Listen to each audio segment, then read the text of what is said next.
Hey guys, welcome to the Wrestling Escape Pod. We are back. Tommy, how are you? I'm doing great on this Monday. What, you've put glasses on? I saw that you just had glasses off and then you put them on. Are Yeah, you doing like a Superman thing? I What's am. My name is Clark Kent. Now I'm Triple T. Nice. Yeah. And also, we didn't do this last week, and I feel bad for this, but there's a whole audience out there desperate for a little tease as to what is through that window. What is Well, through? Oh, here we go. Are you going to describe something that can be seen, or how are you going to do this? I'm just going to tell you that you can see even less of the outside now because I looked online and it said that if you put some bubble wrap on your windows, it keeps it warmer inside. So I had bubble wrap hanging around, so I put that up on my windows. I don't know if it's actually warmer or not, but you can see even less of the outdoors. You can see even you've put bubble wrap Yeah. on your windows Yeah. to make it warmer. Yeah. Isn't that the kind of thing they did during the war? Yeah. Yeah. Are you It going? feels like a war right Are now. you going through your own personal war right now, or what? Very much so, yeah. It's been a tough week since last week, Daze. It's been so tough. So here we are building up what can be seen. What is the view from Tommy's window? And Tommy responds by just chucking bubble wrap up at me. Yeah, wait till you see what I put up there next week. Wow, this is a whole new series that started. So, everyone, hello, welcome to the Wrestling Escape Pod. Welcome to this brand new episode that is all about the best wrestling themes, the best Yeah. wrestling. Gotta get this out for it. What? Yeah. I am worried about this because we can't actually play the music for copyright reasons. Yeah. But I'm loving what I'm seeing over there. By the way, the glasses have come back off again, so I never know who I'm talking to. Yeah, sorry about that. I gotta That's look right. Tommy's back, everyone. professional. Tommy's back. Professional. So, well, look, you start this. Where do you want to go with this? All right, so I think this is going to be a real interesting episode because, as you said, we can't play the music. You know, even if I were to play a little on here, that's still copyright infringement. So it's just going to be us talking. For anyone out there who was looking forward to hearing a greatest hits curated by Daze and Triple T, that's not what's going to happen. It's just us talking. Unfortunately, we might make a Spotify playlist or something. I don't know how that works, or maybe someone listening can do that, but we're just going to talk about some favorites. I know Daze sent over some ideas, some topics to talk about, but music is something I am passionate about. As you can tell, I have a guitar.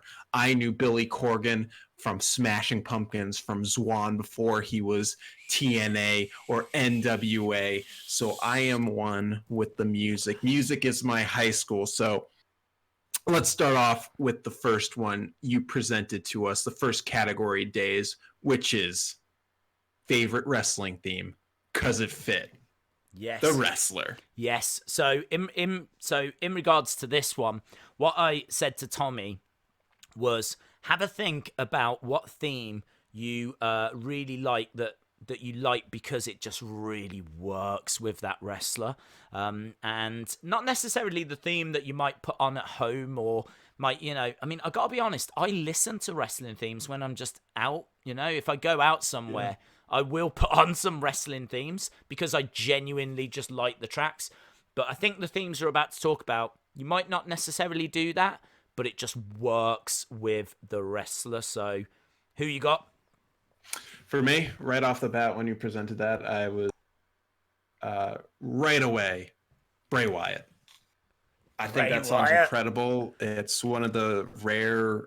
It's not exactly a licensed song, but it's not made in-house by WWE. It's not made by CFO Dollar Sign or Dave. Do you want to know who makes it? Johnson? Yeah, who makes it? Do you know? You have the name. Yes. How about them apples? I got the name. Drop it. The person that made it was called Mark Crozer, and I believe that he was someone that just put music online because he was hoping for a film producer or some kind of a TV producer to find his music and actually to publish it and to take it and for them to use it and him get royalties from it. So I'm sure he would have liked to have been signed. I don't believe he was actually a signed artist. I'd have to double check that. But he basically put music online for it to be discovered, for people to use in adverts, things along those lines. Bray Wyatt happened to be looking through to try and find entrance music and came across this piece, and he convinced WWE to purchase it. So it's a piece that has been made externally. You're absolutely right. It wasn't made in-house.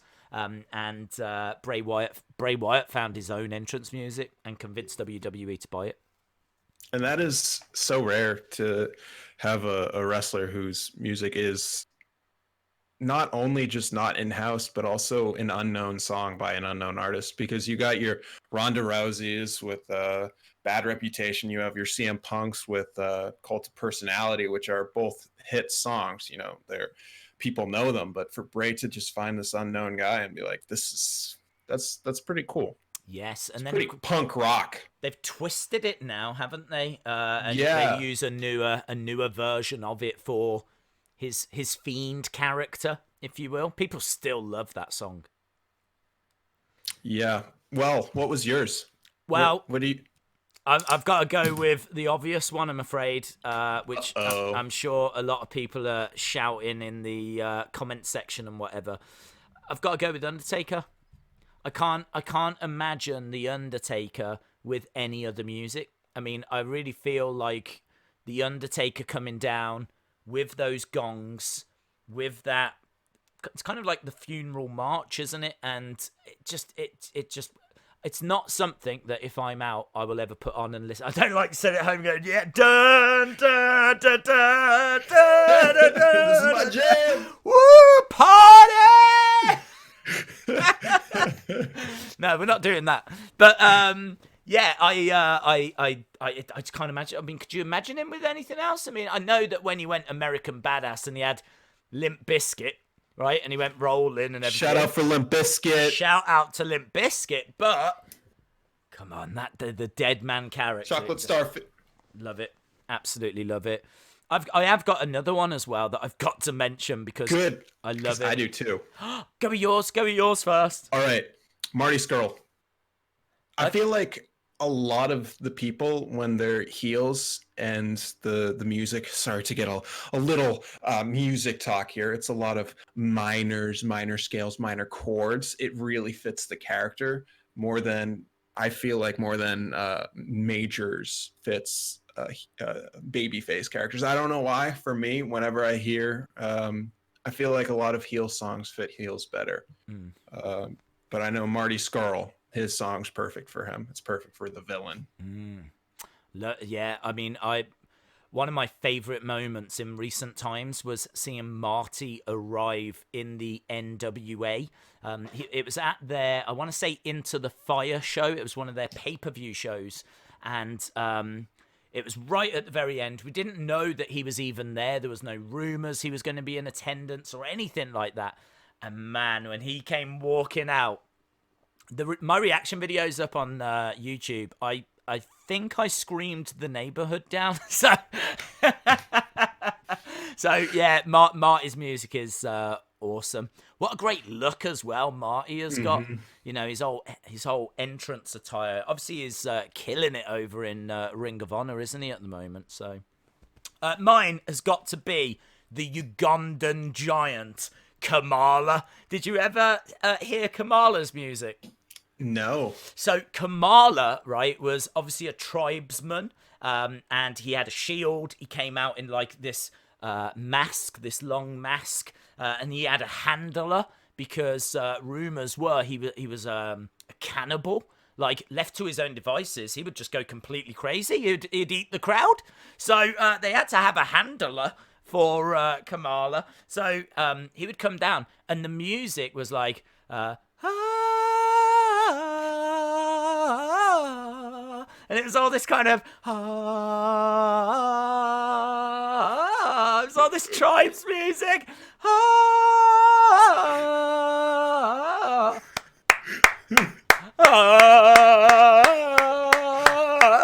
It's so good. I do listen to that. And I'll just like be dancing around like. It's one of those. Dude, you gotta check it out. You gotta check out Kamala. I'm gonna look at what it's called actually, because all of these WWE pieces have got like official titles. They do. And I actually don't know what Kamala's theme title is. Native. Apparently, they call it Native Terror. That's what it's called. Native Terror. I'm feeling terror. So this is now my favourite ever episode that we've done. Because we get to go like this. Just get to dance around and be Kamala for a little bit. Yeah. Love it. So that was one topic. What was? I'm not done with that. I'm not done. Hey, I got one more. I haven't got anything that's going to beat Kamala. Oh, sorry. I'm not trying to beat Kamala. I'm just do it. Adding on. Adding on. Push on. This is for the indie fans. Always want to remember you, even though I said Marty Scurll, which is kind of indie, but Ring of Honor I wouldn't say is so indie. Matt Riddle, although he's on NXT now, when he was on the Indies, Super Bro, came out to a remix of Regulators. And it was like, it really fit his character because he's a bro. So it's the type of thing where I could see him like, just like, what's up, bro? With like, a red Solo cup or something. Maybe a little, I don't know what bro does, but I'm just saying that's the type of thing where I like go down in someone's basement when I was in high school or something, be like, bro. And that would be playing. And I felt like that really fit him. Have you heard his new or his NXT theme? It's similar. Yeah, it's got a bit of like a Dr. Dre vibe, I think, in the background. Like the music that's kind of running in the background. It's just a nice bass. I could hear a Dr. Dre beat being kind of dropped onto the top of that. I like it. I think his NXT theme is really good. I've not heard his, or I can't recall his indie theme. So yeah, this is why I absolutely love this podcast. We were talking about this in the last episode. You will go and search out certain matches, or you will go and find things that maybe you haven't seen or heard, and that's definitely one that I've got on my list of things to check out. Yeah, it's just like a silly remix. Yeah. Not silly. Very professional. So next category. Yeah, you said favorite theme. Yeah. Just because it was a great song. Oh, yeah. This one was tough. I was like, 50 million. Yes. Yeah. I've got a few for this that are lined up. Okay, so this category is songs basically that are great. Doesn't so much matter if it fits the wrestler or not. It's more just what a tune. Like, this is just, do you know what I mean? This is the kind of thing that you just want to listen to. I've got a few that I've got written down. My number one is a tune that I would stop doing this right now and I would just go and listen to it right now. I love. Lay it on me, Daze. I can't. We're gonna have to build to it. We're gonna have to build to it. So all right, I won't go with my top one then either. Okay, don't go. I'm gonna go with my. I'm gonna. I have 4. You've got 4. I've got 3. But start with the bottom. They were just the first 3 that came to mind. They're not I'll necessarily... say my 4th and rank them in your mind. Okay, here we go. Right, Bianca Belair. For you? For me, Bianca Belair. Have you heard Bianca Belair? I don't know that one. I know her, but I don't know that song. It's a bit of like an urban song, and it's called "Watch Me Shine," and it's just a great tune. It's just really, really fits her character. But even if she was a god awful wrestler or it didn't fit the character, it's a brilliant song. It's not. I suppose it's not. It is upbeat. It's not like a down and somber song. It's kind of got a bit of energy to it.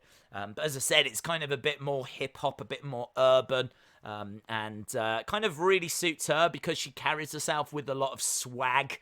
She's got she's a sassy lady. Let's put it that way. Yeah, I've got that. That is definitely a song that I will listen to on the train or wherever I'm going. If ever I used to do toy hunts, I used to listen to a lot of Bop it up. podcasts and things, but I would mix in a few wrestling themes. That is a theme that I have listened to when I've been on toy hunts. So, what you got? Give me one of yours. All right. I feel like a lot of my list is kind of cheating because the indie guys can get away with having licensed songs without licensing them.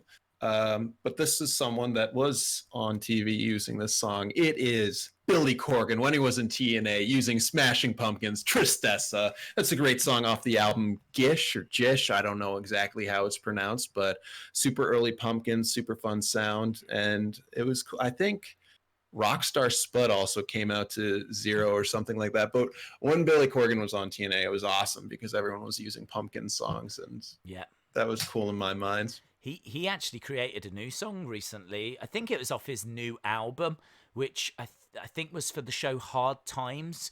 And he did like the theme for that song, and it was like a bit of a country kind of a vibe, but it was a really great song. It was a really good song. Any company that's got Billy Corgan is obviously very, very fortunate because of his great back catalogue. So yeah, they don't tend to have entrance music in the NWA, which is a real shame. They don't, which is sad, but like I get it. Yeah. It's an aesthetic, but I would like to hear some Smashing Pumpkins, maybe. Yeah. Maybe some Zwan. Swan. Oh, do you remember them? Yeah. Amazing. I forgot about them, you know. Really? I used to work in a music store. So oh yeah, so you know all about this stuff. Well, it's not so much that I know about it. I just, whenever you say a band or you say an album, the first thing that happens in my head is I see the front cover. Yeah. It's really weird. Like you said, Swan, and I can see a white cover.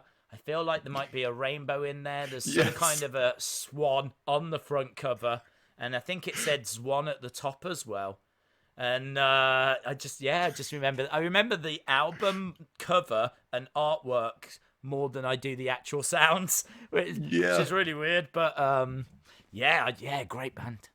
One of my friends went to a Smashing Pumpkin show in Boston a couple of years ago, maybe 4 years, probably 5 years ago, and Billy Corgan brought Mike Bennett, also known as Mike Kanellis, and Maria Kanellis out on stage, and was just like, I don't remember exactly what he said because I wasn't there, but that would have been a really surreal moment to be like going to a Smashing Pumpkins concert. There's Mike Bennett and Maria Kanellis coming out on stage. Wow. I mean, like, they've just left WWE. Do you think there's a chance that if they've got a great relationship with Billy Corgan, could they be NWA bound? I would be very much surprised if they weren't, because if they're that close to be able to come out on stage be invited on stage by Billy Corgan. Wow, we've gone down some roads I wasn't expecting to go down. Yeah, well, we talk about music and wrestling. Billy Corgan is like a have to, in my opinion. Wow, we'll have to see how that plays out. Yeah. Next one that I've got on my list is Aleister Black. I know I'm not really going like really that far back, because to be honest, a lot of those older themes were, I don't know, they're not the kind of things that you, other than Kamala, there's not many that I would go back to and really just appreciate as a non-entrance tune, if you know what I mean. Like, they were made specifically as entrance music for a certain character, so they don't really translate as well. Whereas like the more modern themes, the ones that were more done by CFO $sign CFOS or whatever they're called, they tend to like create more proper tunes, if that makes sense. Mm-hmm. So Aleister Black, yeah, his entrance music, which I don't believe has ever changed. It's called Root of All Evil, and it's like a metal track, hard rock metal track. It's got a great chorus on it as well. Like, it really drives along, fits his character to a T. But I know that doesn't really matter here. Have you heard that?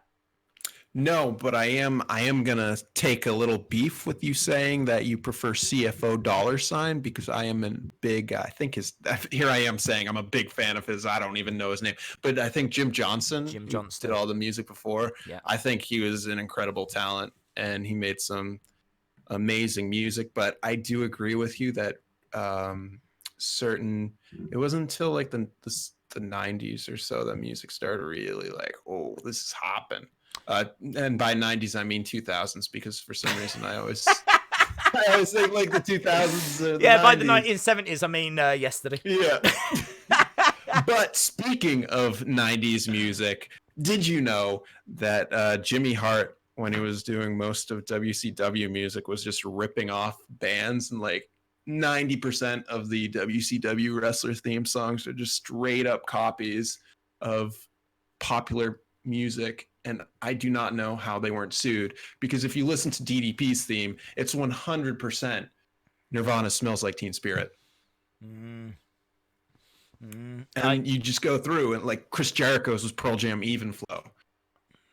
Someone had Welcome to the Jungle basically as theirs. It was incredible how he kept just being like, it's slightly different, but it's fine. Yeah. And it's like they didn't get sued, which blows my mind, because that would have been such a good lawsuit. I mean, well, not good, but Jimmy Hart was a great songwriter, and he wrote some of the iconic WWF themes, which I can't compare the ones that I've got examples for to anything else. But yeah, maybe he ran out of ideas and then just started having to steal them. But Jimmy Hart was responsible for, and we will talk about this later on the podcast, Shawn Michaels' music was Jimmy Hart, and Dusty Rhodes' music was Jimmy Hart. Both of them are absolutely incredible entrance themes. But yeah, as I said, we'll come back to that. What number are you up to on this current list?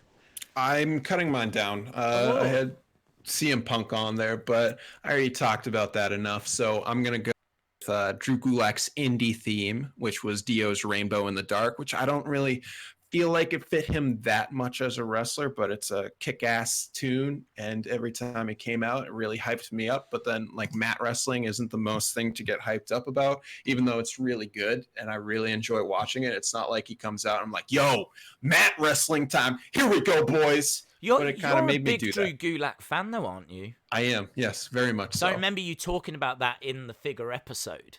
Like, the fact that you loved the fact that you could then go to the shops and buy a Gulak figure, having seen him live.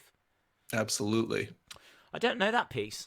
Dio. I know Dio. Yeah, it's Dio. Yeah, I know Dio, but I don't know. I don't know that track. I need to check that out. Recommend it. It's a fun song. What's it called again? Rainbow in the Dark. Rainbow. So think of like the Zwan album cover, but right, but the reverse. That was Rainbow in the Light. This is Rainbow in the Dark. Yeah. So what? That's your number one? No, that's my number two. Okay. You haven't said your number one yet. No, neither have I. No, but I'm going to build this up. I'm going to make this huge, because I really want people to check this out. Because I need to know if I've lost my mind, because I love this track. I love this track. If I could marry this track, I would marry this track. It's a dance track, right? It's a bit like a chilled out dance track, and I don't know why, but there's certain things in music that really resonate with me. I love female vocals, for example. So if someone's got female vocals, it's always going to grab my attention more.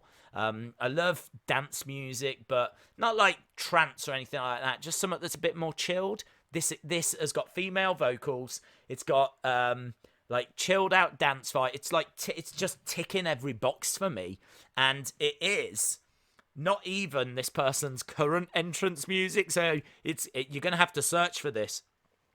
Dakota Kai, High Ground. Right? I know that's not gonna mean anything to anyone because, as I said, it's not her current theme. She's actually turned heel now, so she comes out to like more heelish music. But when she was a face, she came out to this kind of like it was a bit more of it was upbeat, and it was like a dance track. And it's Dakota Kai, High Ground. You will easily find it on YouTube, right? I've wore it out, right? The audio file is on the verge of breaking. I've listened to it that many times. It's the kind of thing that I would listen to in a club if I was working out, which I never do. But, you know, one day, who knows, I might start. And I've already got my music lined up for when I do. I would be going for this track. It probably gets me pumped, man. Honestly, I'm not joking. I would end this right now and I would go and listen to that tune. I love this tune. Lift some weights, do some DDP yoga. It's like, it's so good. So good. So, yeah, check it out. It's such a shame that we can't play it or anything. Yeah. Some kind of, like, warped, butchered version of it. But, yeah, check it out, man. Dakota Kai, High Ground. But you've got to go into it knowing that it is a dance track. It is, like, you know, upbeat. It's not like... I should imagine a lot of people that are into metal would hate it, so don't even bother. If you're into metal and you can't really stand dance music, it's not going to be for you.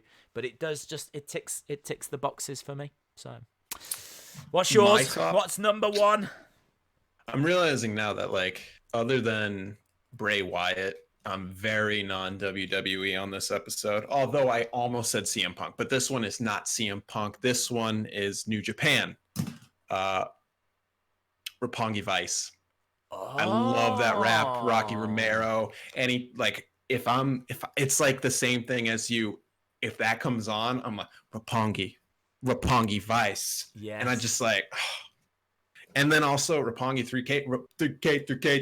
Yeah. It's so good. Yeah. It's so good. And I know I can only have one. That's why I'm going with Roppongi Vice, because I think it's superior because you got Trent Beretta on it. What a team Roppongi 3K are. Roppongi 3K are so good. Yo and Show. I absolutely love that team. They might be the best tag team around right now. Like, I would say I don't think it would be any team in WWE, apart from maybe the Undisputed Era might have a shout. But yeah, I think Roppongi 3K would be in with the shout. I think you've always got to mention the Bucks, and maybe the Lucha Bros, but the Lucha Bros haven't done a great deal this year so far. I think I saw their record for AEW so far this year is like 1-2 or something. So, you've got to mention, though, I know we're getting a little distracted, or I'm getting distracted. Kenny Omega, Hangman Page, taking on the Young Bucks in AEW this year. I think, was it Revolution? Can't quite remember the show. But so far, that is my match of 2020.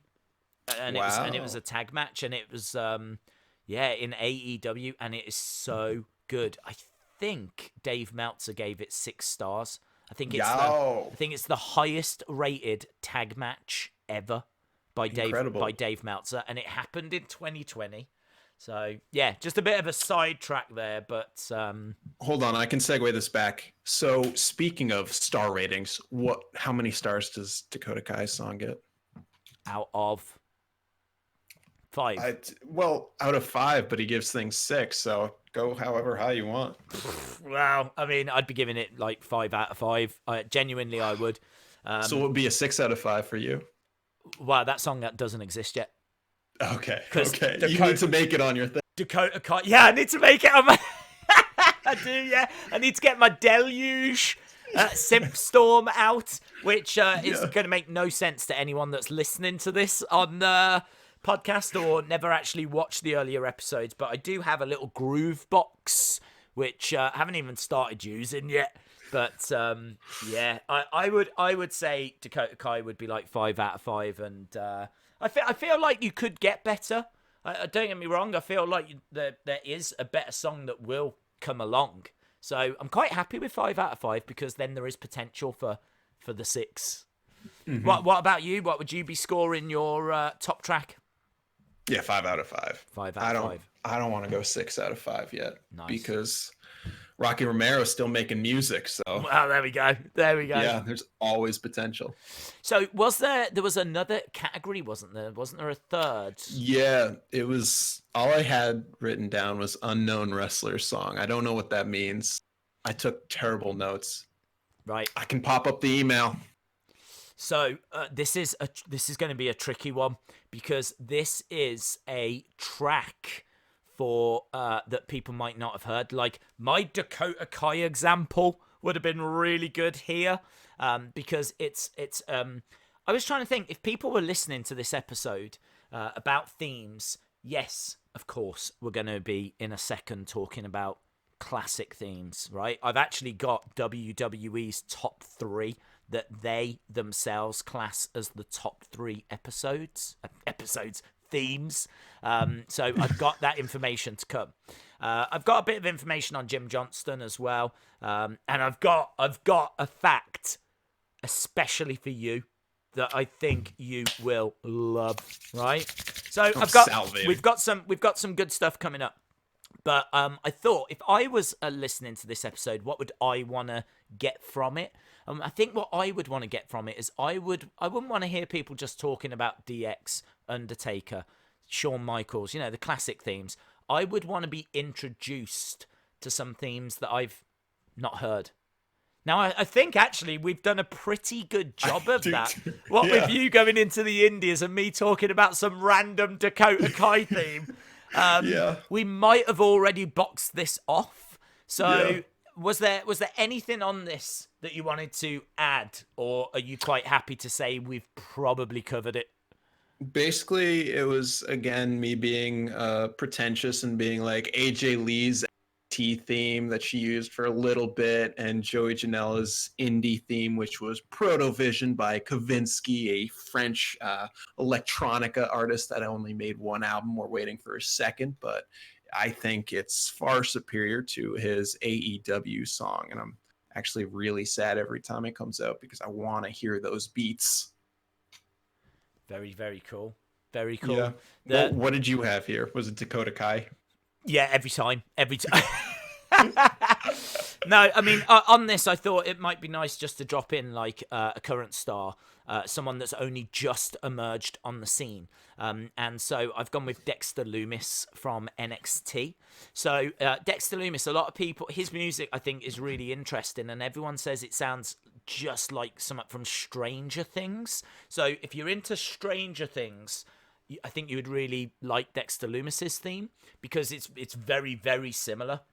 And his whole character is he doesn't talk. He just stands like wide-eyed. He wears like jeans. Doesn't like wear anything on top, and then has like these. They're like killer gloves. Like every time I look at them, I think OJ. Right? They're the kind of, and he just kind of stands there. The gloves there. didn't fit. Well, didn't they? Didn't they, Tommy? Didn't they? We can all do this, Tommy. Yeah. Oh, look, it won't go over there. It won't go over the hat. Isn't that weird? Yeah, because who puts gloves on like that, OJ? No one's going to understand the reference. No, yeah, this is a podcast, isn't it? Fair play. Yeah, I want to point out again that we're still in our low 20s. We're very young. Yes. Yeah. It was on a BuzzFeed video. It was a TikTok video we saw. Who knew that we would be doing a podcast episode about best themes and we would touch on the subject of O.J. Simpson? Who knew? Who knew? Here we are. We've made it. We've made it. So, do you know what? Let's not tease people anymore. Should we talk about those top 3 WWE themes? I took this from their documentary that's on the network. I think it dropped in 2014, and you've already spoken about the man, the legend, Jim Johnston. He worked with WWE from the mid-80s up until 2017. Sadly, he's gone now. And I think their new head of music, Jim Johnston, wasn't their head of music. That's the first thing that blew my mind. How do you not have Jim Johnston, who'd been there since the 80s, as your head of music. I don't know, but they had a head of music. This head of music had great relationships that he wanted to explore, and so as a result, Jim Johnston was pushed out the door because they wanted to kind of go a different way. But Jim Johnston, I mean, this is the guy that came up with pretty much every theme in WWE. He did like all of the kind of pay-per-view themes, all of like the Undertaker theme, Jim Johnston, Ultimate Warrior theme, Jim Johnston, Randy Orton's theme, Jim Johnston, Jericho's theme, I mean, like, honestly, it's pretty much everyone. Apart from a few exceptions, as we said earlier, like Jimmy Hart, who did Dusty Rhodes's and did Shawn Michaels. And then, obviously, as you're getting kind of later on, like more into the modern era, as we said, CFO $ came on board. But certainly throughout the late 80s, throughout the 90s, it's Jim Johnston. It's Jim Johnston. So they did, there's a program that looks at the best themes, and Jim Johnston is all over it. He actually talks about how he came up with making the themes. So this is from 2014, and the top 3, according to WWE, at number 3 is John Cena. Now, obviously, John Cena came up with his own theme, didn't he? That's from his own album, You Can't See Me. Time is up, my time is now. So not his old theme. No, they've gone with that one. Number 2, they've gone with Chris Jericho, which is great. I do love that. That moment where he first arrives in WWE, and you've got the countdown. Have you seen that when he first comes in? You've got. Of course not. No. Okay. So, dude, you've got to watch this moment, right? Watch this moment, because you've got The Rock in the ring, and the way they did it was they were counting down to Y2K, or the new millennium. So you've got this countdown clock, right? And every week they would show the countdown clock. And it got to like August, and Rock's in the ring and he's talking, and all of a sudden the countdown clock appears on screen, and it's got like seconds left on it, and the commentator's like, what? The new millennium now? Why are we counting this down now? It's all like August kind of a thing, and it's counting down, and it counts down to 0, the clock does, and the lights go off, and there's people in the crowd that I think have got Jericho signs because they knew Jericho had left WCW, because of course he'd been in WCW. And, even in the late 90s, you had the rumor mills. But it goes like pitch black, and then his theme, I mean, it starts with that great, like, it's quite kind of slow, that it's little drum pattern, and then it goes off, and Jericho comes on the screen, and he's there, and he's got his arms out. It's just one of those moments. I mean, when he first comes in, they couldn't have done it better. Could not have done it better. Like, the way it happened, and it kind of caught everyone off guard, and it was just during a Rock moment. And there was the only problem I've got with that segment is the fact that I think the Rock says, who are you? And Jericho goes to talk, and Rock goes, it doesn't matter. I think he said, what's your name? And he goes, it doesn't matter what your name is. And it's kind of like, it felt like The Rock had already shot Jericho down literally just a minute after he had made his debut. So yeah. I kind of feel like that it didn't need that. But I do agree, Jericho at 2, it is a great, great theme. Great theme. Number 1, though, DX. D-Generation X. Are you a fan? I'm just wondering who made this list. You're not a fan of the DX? Because this would not be my top 3. No, it wouldn't be I mean, I'd have Dakota Kai at 3, 2, and 1, but and maybe Kamala at 4, but like, don't get me wrong, I really like DX's theme, but like, not Triple H in the top 3. No, that's not Batista. No. That Edge. On this day, even though that's not that is a licensed track, Alter Bridge, which is Creed with a different singer, basically.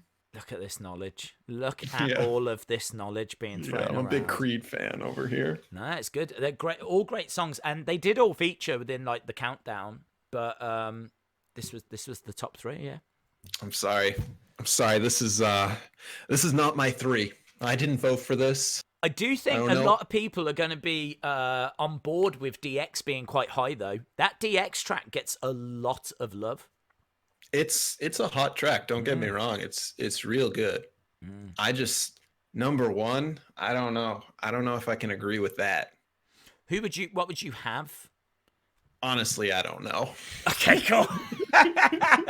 This is a disgrace. It's a disgrace, but I don't know what I want, man. But, yeah.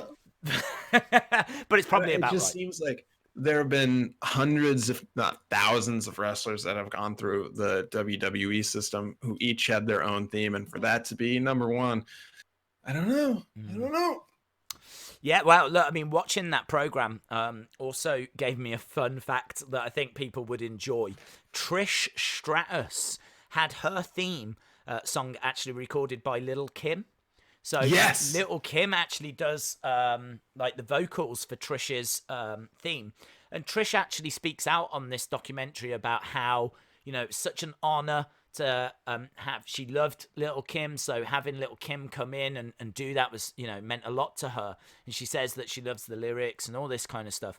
But what's great is they spoke to Jim Johnston, and he said when Lil' Kim came in, she had these shoes on that had like spikes on them, and as she was like recording the vocal, she's tapping along, and she's got the microphone and she's singing and she's tapping along to it, but the spikes are like going into the floor, and he actually shows the floor after, and there's all these indentations. So he was saying, it was like, Kim, if you're watching this, you owe me a new floor. So I love little facts like that. I love little things like that, because now when you listen to that Trish theme, you can just think about Lil' Kim destroying the floor, this beautiful wooden floor, wherever it was recorded, and Jim Johnston not being happy about it. So I've got another fact, if I can. I got another fact. Go for it. What if it's the same? It won't be. So Victoria's WWE theme. No way! It's the same. No fact? way! Nicki Minaj? No, I don't know this. What? I was playing you. Okay, yeah, I love like this fact. Like a violin. I love it. I love this fact so much because it's so weird. But you take it. You take it. You're. I don't know it. I don't know it. I was playing. Wait, what? Oh, you were playing. I thought you were playing me. That you were playing me. No, I'm not that clever. Okay. So yeah. So Victoria's theme, "Don't Mess with Me," has a young Nicki Minaj on the vocals or backing vocals. I didn't know that. It's you can get it on Theme Addict, WWE The Music Volume 6, which I did get at my local Savers. Yes! Savers is back! Savers is back in the house. Yes. Finally. They're going wild. Savers has returned to the pod. I am so desperate to get down to Savers. You'll never know. Got to. I need to sign up to that membership scheme. So that's a great fact. Yeah. I got a fact that I knew about that I came up with all by myself, and definitely didn't get any help from anyone in the community about this. But the fact is that Real American, the track Real American, made famous by Hulk Hogan when he used to come down, that was not made for him, and there was someone that used it before him. Get out of town. No, I will not get out of town. And again, I want to remind everyone, this is definitely my fact, right? So this was actually created as a piece of music. They wrote all of this music, and it was actually, I think, put onto a wrestling album, but it was US Express, a tag team that's actually included Bray Wyatt's dad, Mike Rotunda. It was actually that team, US Express, that used it first, but they weren't around for like that long. So when they left, they actually recycled the theme, felt it would fit Hulk Hogan, and ended up giving it to him. So Incredible. Yeah. But And yeah, that might be my number one. I love that song so much. Rick Derringer, ladies and gentlemen. So good. It's a good track. The Yeah. man, I've got so much to go through. I want to tell you the facts that I had lined up for you though. Just throw them out there. I'm Let's do this. just gonna throw it out there. Daze's Pax moments. Brodus Clay. Right? That's a reused one. Are you ready? Yeah? Yeah. Brodus Clay. Somebody call my mama. Right? That track. Big tune. Yeah, we all listen to it. Outside of wrestling. Did you know? This is the fact. I want you to enjoy this.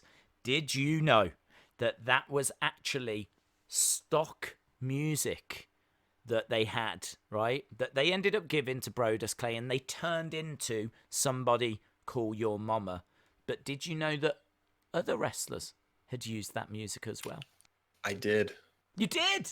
Yeah. I don't know who, but I know he wasn't the first one. Okay. Well, this is good. This is good.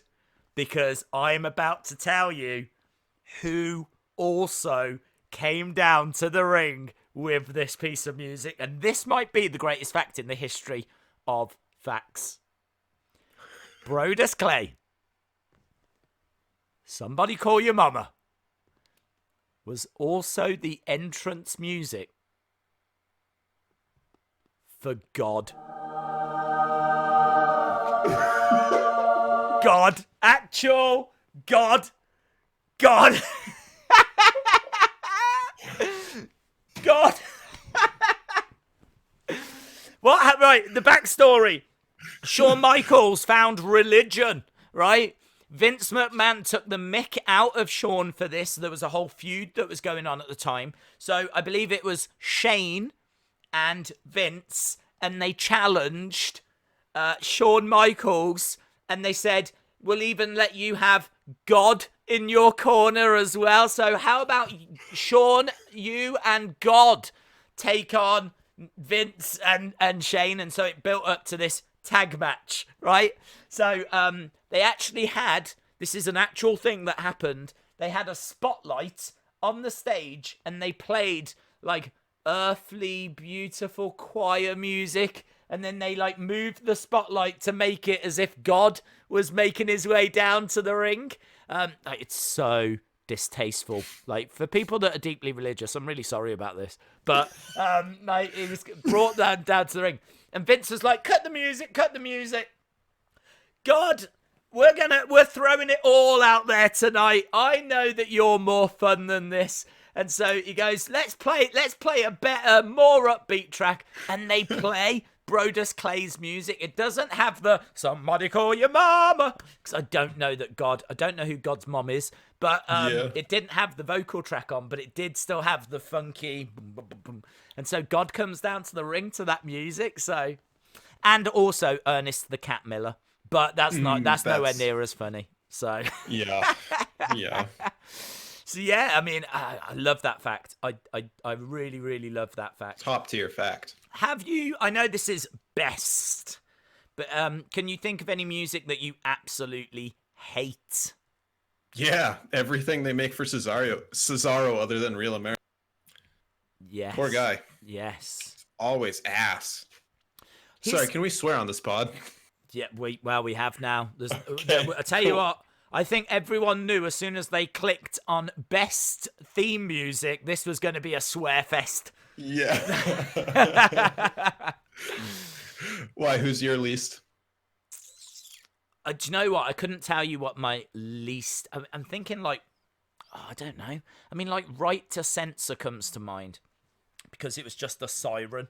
Right to Censor was a group that would come down, and they, like, during the Attitude Era, would cover up any scantily clad women, would take weapons away from people. They were, like, censoring the WWE. That was their kind of gimmick. But they would come down to, like, a siren, like an alarm going off, as if to say you've gone too far. So it fits them. So I can't say I hate it, because it does fit them. But it was really annoying. It was really annoying. The reason I said this is because Samoa Joe when he first came into WWE, he hated his entrance music. He's got some music which I think is called Taking It Back. That was his first theme in NXT. Now, it starts exactly the same as his current music, with that ooh, ah, ooh, ah, ooh, and like it starts with that, but it like instead of it breaking down into that ba-bum bum bum ba-bum, like instead of it breaking down into that really cool, it goes into this like 90s hip hop kind of like boom, boom, boom. It's like really weird. It could not fit Samoa Joe less if it tried. Like it sounds like something that a Tribe Called Quest have come up with.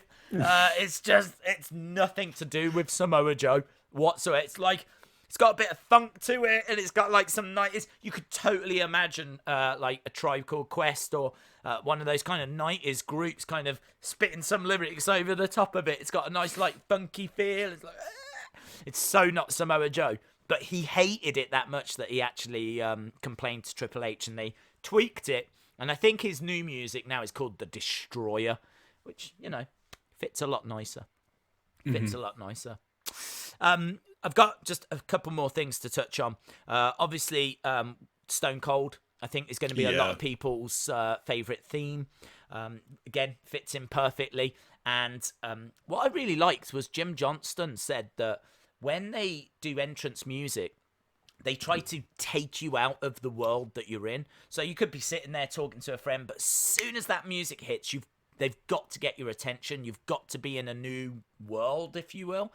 And Stone Cold's music, that glass break, absolutely does that.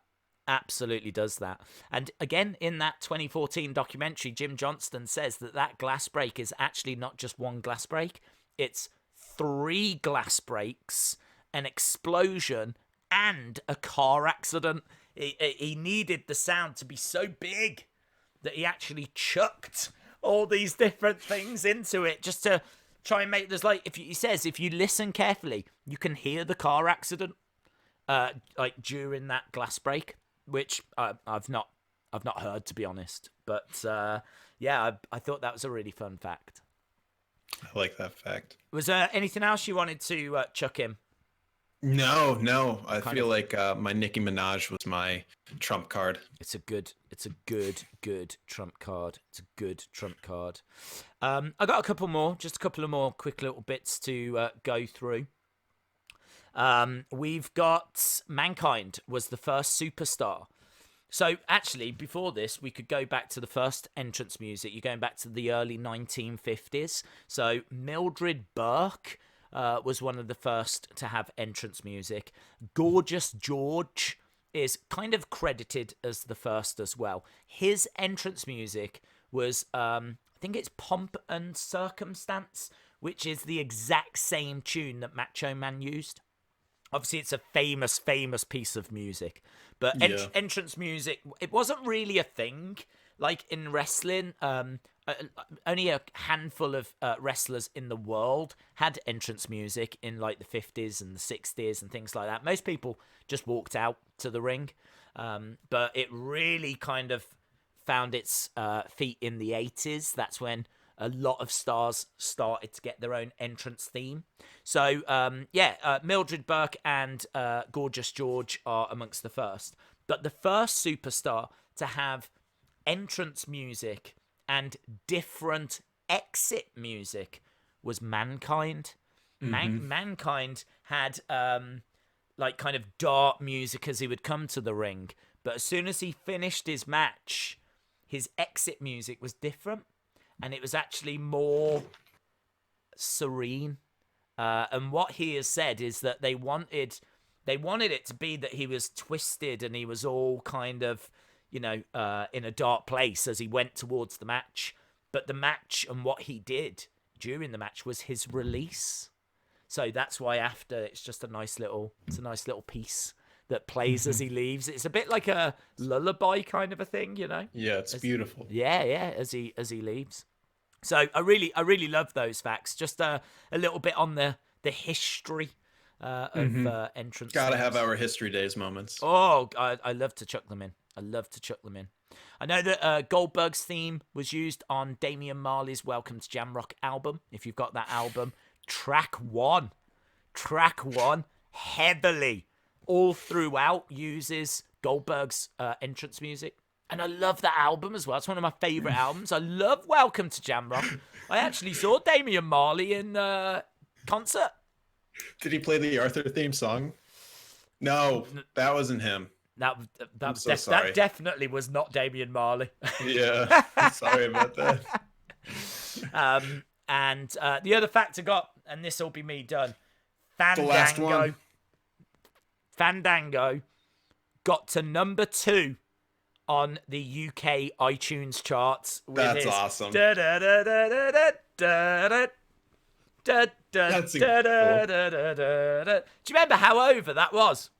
Oh, it's so good. Fandangoing, wasn't it? Yeah. I imagine everyone listening right now is Fandangoing. We need to bring it back. It was so good. Yeah. It was so over. People loved that. It was number everyone 2 in on the the crowd. charts. So good. And that, as I said, that got to number 2 in the UK on the iTunes chart in the UK. Represent. Which, check out this segue. Hopefully you guys enjoy enough to rate it so that we get to number 2 on the UK Apple podcast chart. Yes. What do people have to do? Drop 5-star reviews? I have no idea. Sure. Yes. Everyone do whatever you do for 5-star. Guys, give us 5 apples out of 5 over on Tim Cook's Music World or whatever it's called. Yes. iTunes 2.0 Apple Music. Yes. So, the support has been incredible. Absolutely love dropping these. I hope you enjoyed it. I just love them. I love them. I absolutely love them. So I don't know what next week's topic is going to be, but I like the mystery. I live for the mystery. Same. Nice. Anything else you want to add? No, nothing. No. See y'all next week. I'm gonna let you get back to your bubble wrapped world. Oh, it's so warm in here. You have no idea. Awesome, guys. Thanks a lot for watching. Really appreciate the support, and hopefully see you again next time. Bye for now.